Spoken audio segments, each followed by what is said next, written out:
It took 79 years to get here, but the NBA is finally seeing what real parity looks like. But the association set to crown a 7th different champion of the last 7 years. To put that in perspective, 7 franchises had combined to win 3/4 of the league's first 72 titles. More than just the variety of champions, what sets the modern NBA apart is that it finally feels like good teams, not just historically great ones, have a chance come playoff time. Now, there will always be a standard of excellence championship teams must measure up to. Last year's Celtics were a 64-win buzzsaw, while this year's odds-on favorite, the Thunder, won 68 games and posted the best point differential ever. But for the first time in many fans' lives, there's a genuine belief that any well-built squad just needs to get into the dance to have a shot. We've long come to accept that as a rite of spring in the NHL, but it's a healthy change for the NBA. Now, the last time the NBA went this long without an unbeatable juggernaut or two, the finals were broadcast on tape delay. But the league, the media, and the sports world have changed drastically in the half-century since then. The NBA is months away from reaping the benefits of a $76 billion rights deal. There are fresh faces contesting the title race each year, more teams who can dream of hoisting the Larry O'Brien Trophy when a new season tips off, and unfathomable sums of money rolling in. It's an exciting and refreshing time that should be embraced by fans and league execs alike. The way things are going, even your team might have a chance next year. And with that, welcome to the Unfiltered Show from the Score Studios. My name is Joseph Casciaro. In studio guest today, the man, the myth, the legend, Joe Wolfond. Equal legend, Vivek Jacob. Boys, what's going on?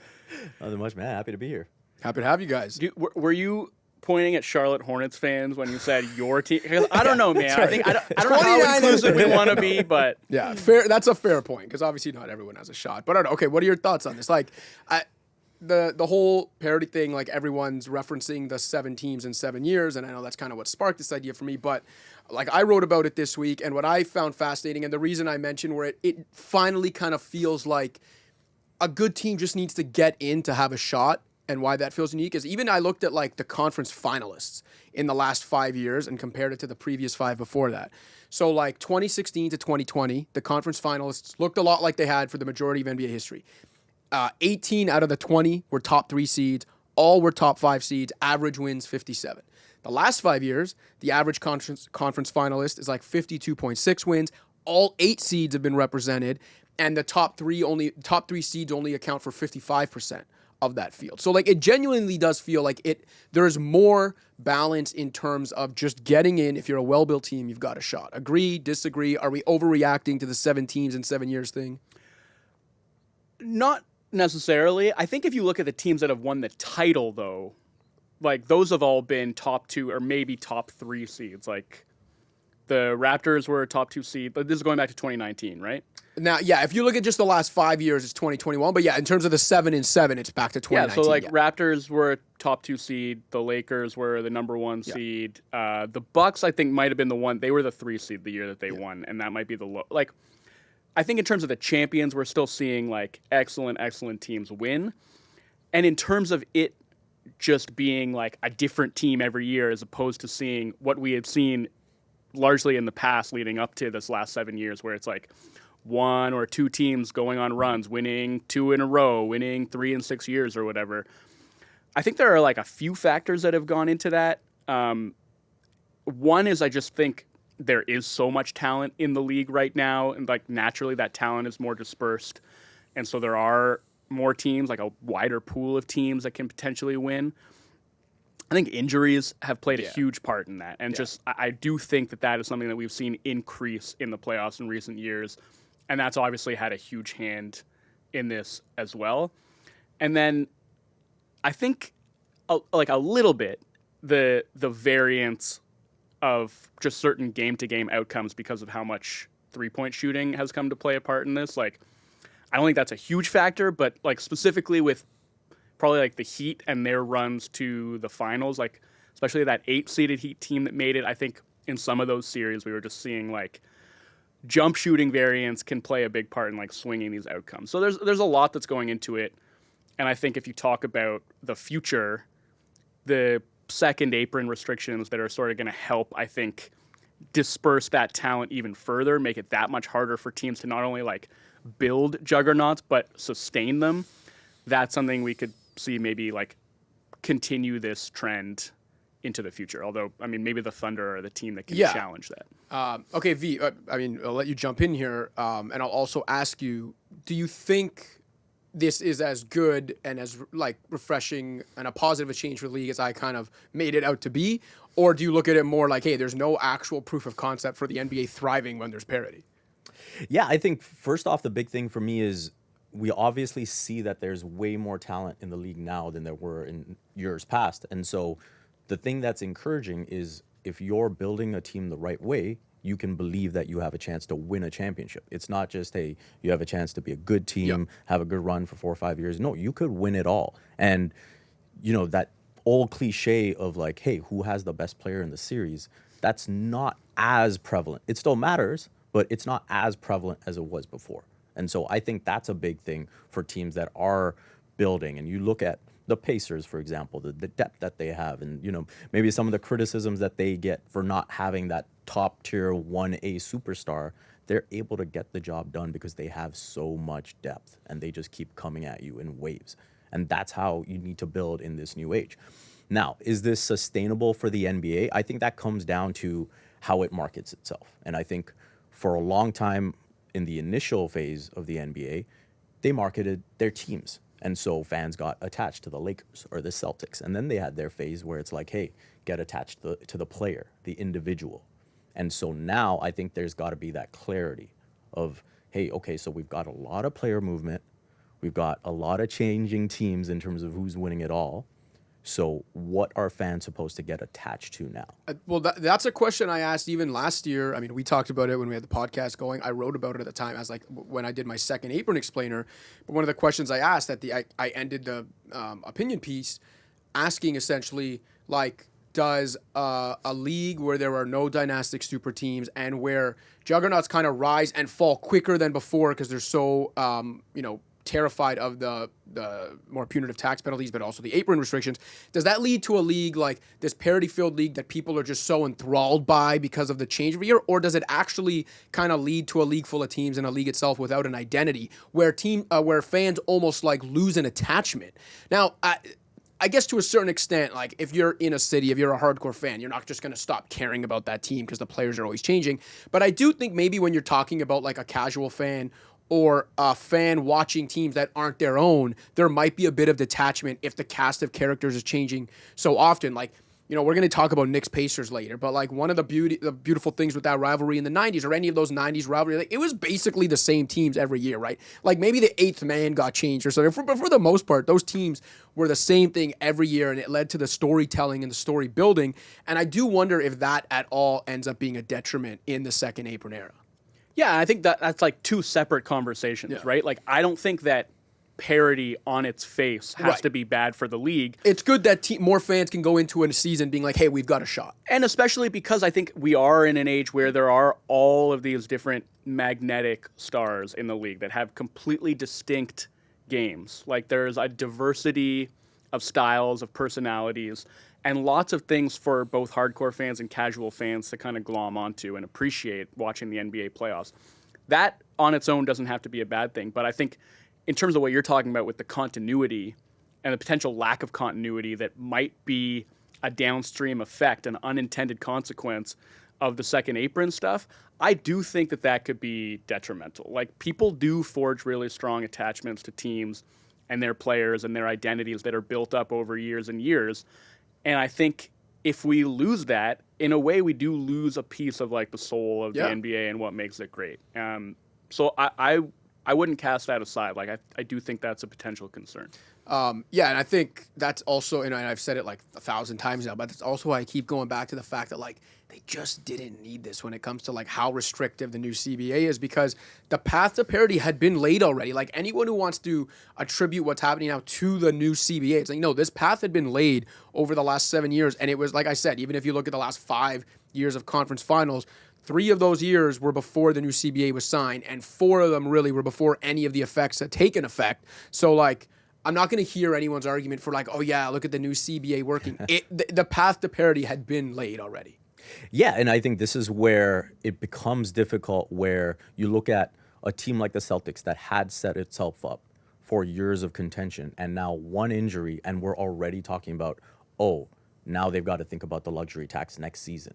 And that's a tough pill to swallow. Even before the injury. Yeah. You know, like we saw the rumors that the new ownership was willing to maybe break up what at the time were the defending champions that were still in the thick of the Eastern Conference playoffs in the second round.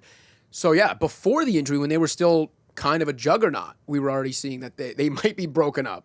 Yeah. And then you look at the Denver Nuggets, like who didn't want to see that team continue to be what they were, right? Like it shouldn't have been impossible for them to bring back Bruce Brown. It shouldn't have been a situation where they had to think about the tax implications of bringing back a KCP. And now they're kind of where they are. They gave OKC a good run for their money, but I think when it comes down to it, you want to see teams that do build the right way continue to stay the course, not be forced into financial decisions that change that. Okay, one team building the right way, the Indiana Pacers right now. So segue for you there. Off to a good start in the Eastern Conference Finals, up 1-0 against all odds. So we're going to get into this conference finals talk now, but I got to read some of these stats from last night. Yes. I mean, if you're living under a rock and you don't know what happened in Game 1 of Knicks Pacers. So another insane ending in this insane rivalry that always produces drama. So playoff teams were 1,434-0 when leading by 9+ entering the final minute. Until last night's Knicks collapse. They're now 1,434-1. New York had a 99.7% chance of winning, according to ESPN's win probability meter, with under 3 minutes to play. Pacers outscored the Knicks 20-6 over the final 2:39 of regulation, with Indiana's 23 points over the final 3:14, the most scored by a playoff team in that span in the play-by-play era. Aaron Nesmith alone scored 20 points in just over 4.5 minutes. And then finally, my favorite stat of the playoffs, honestly, maybe of all time, 1,702 teams have trailed by 7+ in the final 50 seconds of a playoff game over the last 29 years. Only 4 of those 1,702 teams went on to win the game. 3 of those 4 are just this year's Pacers in the last 3 weeks. And by the way, all of this, and when I say this, meaning Game 1 of Knicks Pacers, all of that happened 30 years to the day of Patrick Ewing's blown Game 7 layup in the 1995 East Semis, which... shameless plug. People can go watch our playback episode about that on the Scores YouTube channel, which is where you're watching this right now. Wolfond V, talk to me. I mean, the obvious question to ask, and I'm sure the one every show or NBA show is going to be asking today is like, Knicks collapse or Pacers comeback? I mean, it's a little column A, a little column B here. As with any big comeback in any NBA game, it's always a little bit of both. Before we get into that, though, do you remember what the other one instance was of a playoff team in the play-by-play era blowing a 3-possession lead in the final minute of a playoff game? Either of you guys? No, I don't. Don't tell me. It involved another team that is currently playing in the playoffs in the Western. Was it Wolves Grizzlies? OKC Clippers? No. Oh, yeah. The Chris Paul meltdown game in 2014, Game 5 against OKC. Yeah, and that was the one instance, and that total has been quadrupled by one team in the span of 3 weeks. It's pretty outrageous stuff. I just like, at a certain point, you kind of like run out of hyperboles and you run out of ways to explain what is happening with this Pacers team other than devil magic, you know? Like, and it was like interesting seeing them go up against the Knicks. They had 2 20-point comebacks in a row last round to take out, you know, arguably. Like, I've been saying the Thunder are the favorites all year. I think the Celtics might have been they were the betting favorites going into the playoffs to repeat as champions, and the Knicks do that to them. Back-to-back games, 20 points down. In the second half, they come back to win. On the road. On the road, yeah. Okay? So it's like, you know, which of these magical runs is sort of going to, like, win out? And I think we saw that the Pacers' devil magic is stronger. Yeah. And that Aaron Nesmith heater is just one of the craziest things I've ever seen. 20 points in 4.5 minutes from, like, look, I like Aaron Nesmith, but if someone had told you coming into the series, there's going to be a 20 points in 4.5 minutes heater to win a game in the conference, you'd be like, well, it's going to be Halliburton or Brunson, maybe Towns, like, and Aaron Nesmith? He has been shooting the hell out of the ball. I think he's at, like, 54% from 3 in the playoffs. He checked into the game with exactly 5 minutes to play. I think he hit his first three at the 4:45 mark, so 15 seconds after checking in, and then made 5 more in a row after that. And then the third one brought them within 2. The Pacers foul Cat intentionally. He splits the pair, and the Pacers then run their 4 wide out of bounds play where they're lining up in the backcourt, everyone's sprinting down to the other end, and they get Nesmith the ball in the corner.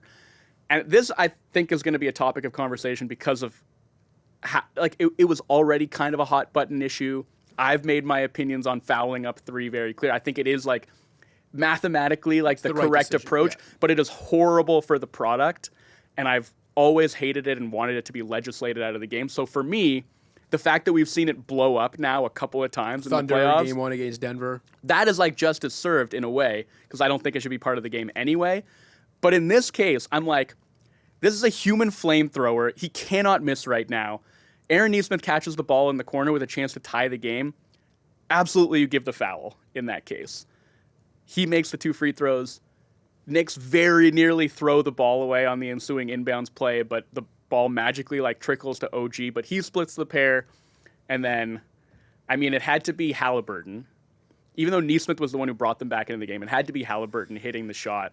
And it had to kick off the heel and bounce 800 feet in the air before dropping to the rim. It was a pop-up buzzer beater. Yeah. And by the way, Pascal Siakam has now been on the floor for 2 of the craziest buzzer beaters that we've seen in playoff history. And how big was that call where Siakam and OG get tied up and they were able to get that reversed? Now, you talk about that foul on Nesmith. The funny part is, if they don't give the foul, Nesmith might get called for out of bounds because it looked like he stepped when he was trying to catch that. Yeah. And so, which right the after, foul came first, so I don't know, did that nudge him? But maybe. But I think this is where we get to, hey, what did the Knicks do wrong? It's okay, Nesmith starts to get on this heater, and they're just going under each and every screen. And I don't know if you guys have seen this yet, but there's the clip of OG having to go at Cat on the sidelines, and Brunson having to separate, end the conversation. This was during the Nesmith heater? Yeah. And so I think some of this stuff you have to put on the Knicks. And it's hey, for sure. They took their foot off the gas. They thought the game was over. You could see at certain points they're hitting threes and they're kind of hot dogging, and Cat is getting excited. Dude, and can I just say too, and I'm not Cat was phenomenal last night by and large, but him, I think I texted you about this, him holding the pose on what was it, trying to tie the game late in overtime.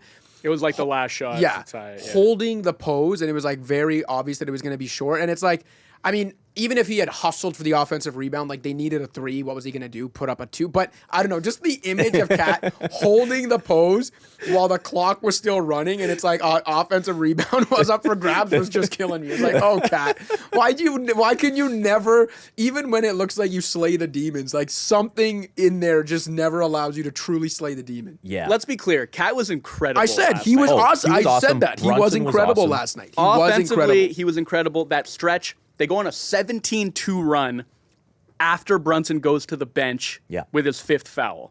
17-2 run. OG hit some big shots in that stretch. Cat hit some big shots in that stretch. For a long period of this game, I thought Cat was really kind of controlling the game on defense. His interior defense was very strong. Couple times when he stonewalled Siakam in isolation. Couple really nice contests at the rim.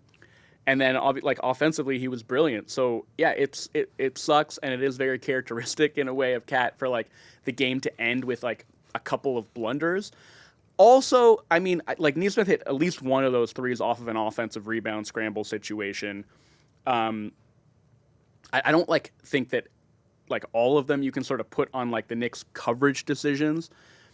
And the other crazy thing about it is there was an aspect of the Knicks going into prevent offense a little bit, which is justifiable when you're up 14 points with 3 minutes left. That's kind of what you're supposed to do. Also, not only that, they scored 12 points in the final 4 minutes of the game, and somehow still blew a 14-point lead in that time. It's unfathomable. It's insane, and it's just another. Another chapter in this year's Pacers, obviously, and all these unlikely things, but it's another chapter in the lore of Pacers Knicks. Which, for the most part, when this rivalry has ended in insane fashion in a playoff game, it's usually been the Knicks on the short end of the stick. Not always, but usually. And it's another chapter in this, like, the tormented lore of Knicks fandom, right? Like, it's like, I don't think a new generation needed an introduction to the pain of, like, Knicks fandom, but they got one in that game. And, like, you mentioned the comebacks against the Celtics, and there was, like, a part of me that, if you do believe in the juju at all, was like, oh, it's different for the Knicks now, like, we're sitting here in Toronto, we've often discussed, like, the Knicks and the Toronto Maple Leafs being kind of cut of the same cloth, where it's like, if they're ever going to do it, like, doing it in the same year, then the Leafs go out, and it's like, all right, well, let's see if the Knicks can end this drought now. And it's just like, they get to the conference finals, they end that drought, everything's looking great, they've had these couple crazy wins against Celtics where you do feel like things are different. And it's like, no, they still have to endure at least a little bit more of unfathomable heartbreak to get over the hump, if they're going to get over it. So not only that, sorry, I'll and I will say, just before, I will say too, as a Leafs fan, there is a part of me that finds comfort in the generational trauma being passed from parents to kids in Knicks fandom. I mean, the Knicks at least made it to the conference finals, dude. So,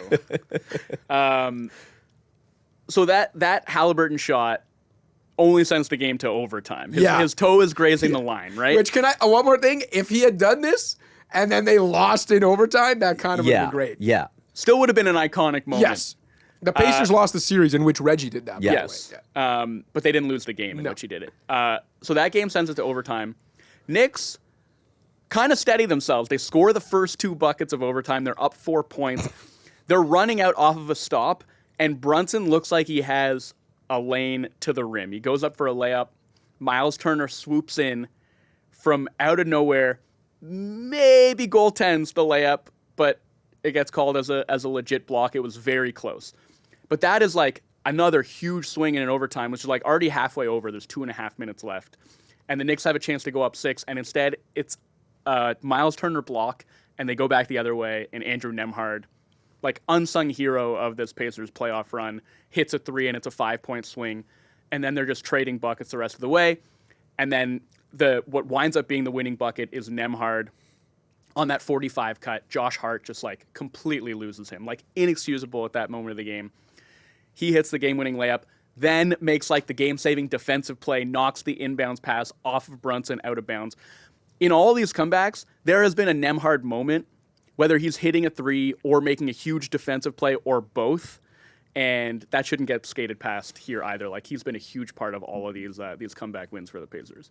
Yeah, I mean, going back to the shot Haliburton hit, I love the presence of mind, because once he gets past Bridges, he's thinking he can get to the basket, but Bridges taps the ball enough for him to lose his rhythm, and he realizes that Mitchell Robinson's in front of him. Mm-hmm. So he's not getting anything at the basket.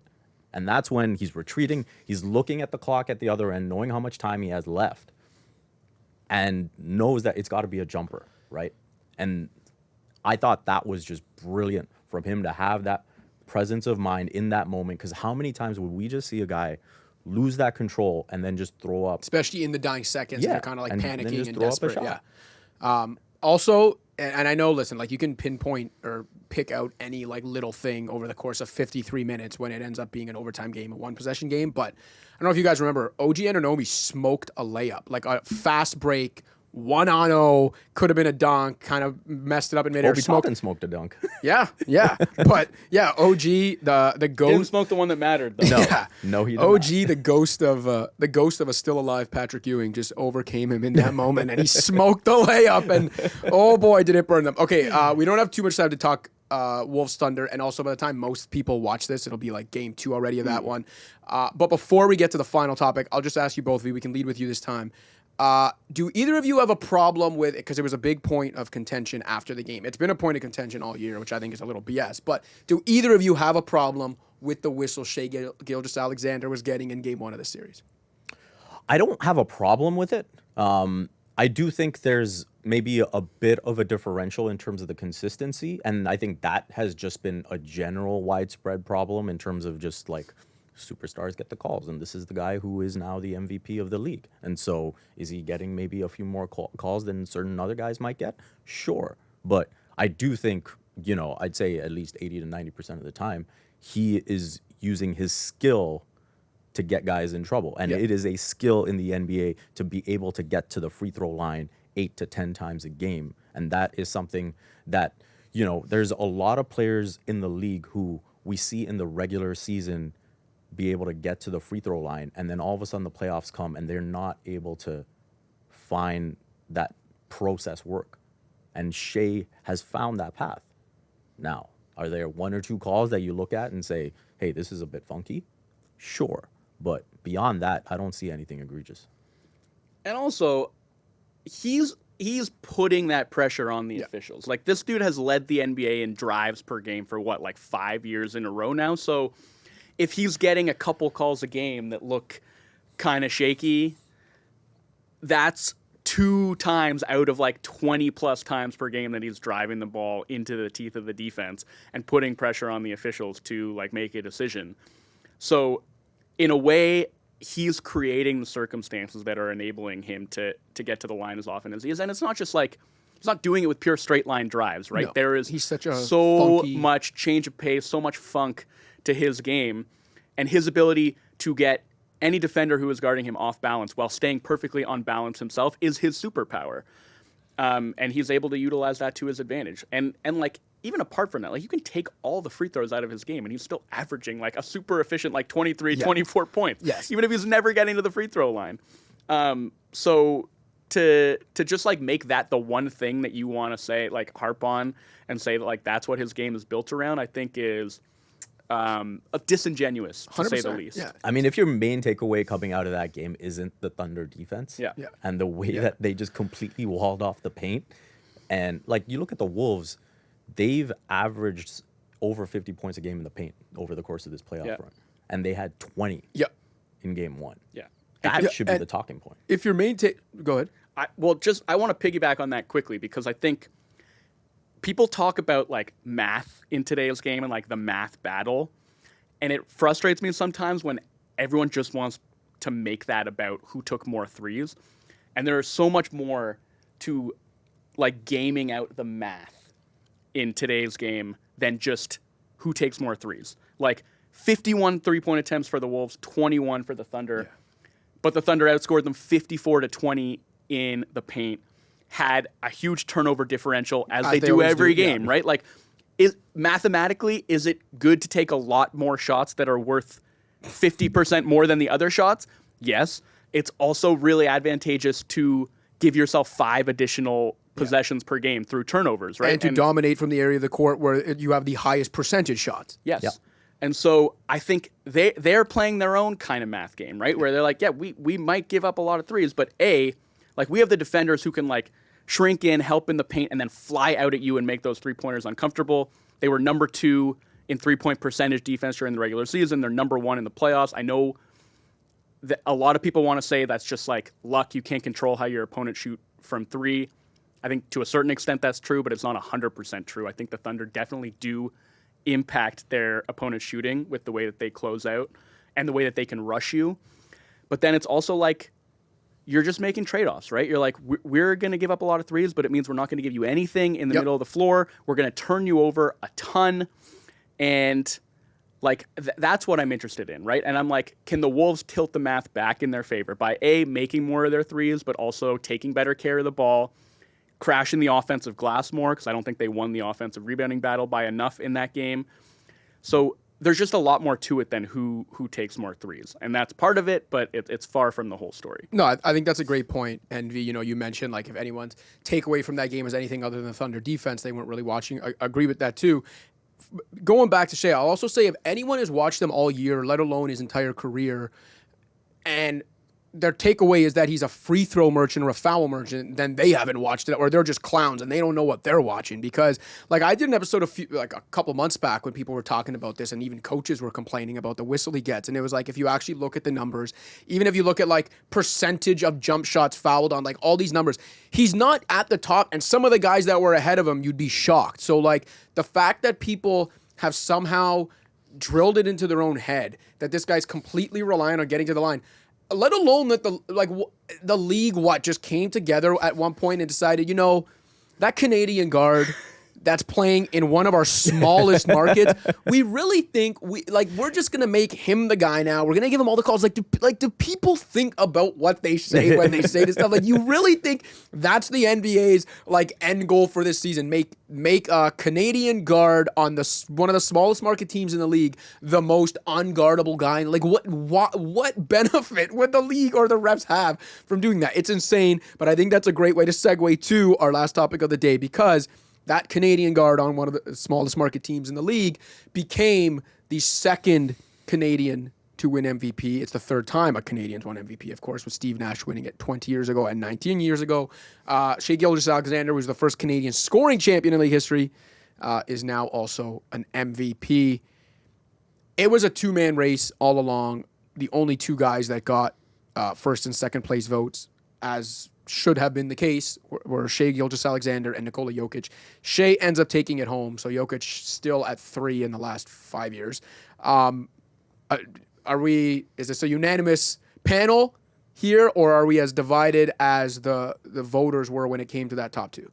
No, it's Shai Gilgeous-Alexander for me, because I think when you look at what he's accomplished this season, he had to back up what he did last season. And you could argue that he was the MVP a year ago, and maybe he didn't get that, hey, you've got to earn it. This is the first time you've actually put yourself in the conversation, in that top 3 conversation. Let's see you do it again. Let's see you get better. And he did that. And you look at the time that Chet Holmgren missed and the fact that they were still able to amass 68 wins, it's ridiculous. And so I think for them to finish 18 games ahead of Denver, and as amazing as Nikola Jokic is, and I'm not going to take anything away from Jokic. He just had an incredible season. Almost averaged a 30-point triple-double. Yeah.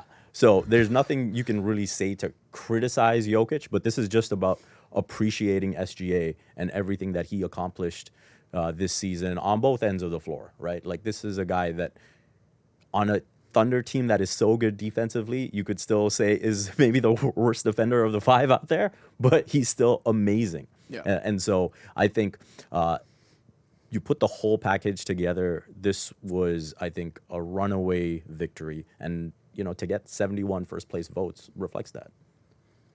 I don't know if I'd call it a runaway victory. I think he's 100% deserving, and you can call this a cop-out if you want. If Jokic had won, I would have said the same thing. 100% deserving. I wrote a whole column about how ridiculous both of them were all season and how there was no wrong way to vote. Like, either way it went, it was like one guy would have been very deserving and the other guy would have kind of gotten hosed. Yeah, would have been arguably the best runner-up ever. Yeah, so I think, look, the thing with Shai is, any way you want to slice it, and whatever you want to say about the ways that he has come by those points, basically the volume at which he scored this year, the efficiency with which he did that scoring, and the rarity with which he turned over the ball while scoring that much, that efficiently, basically unprecedented.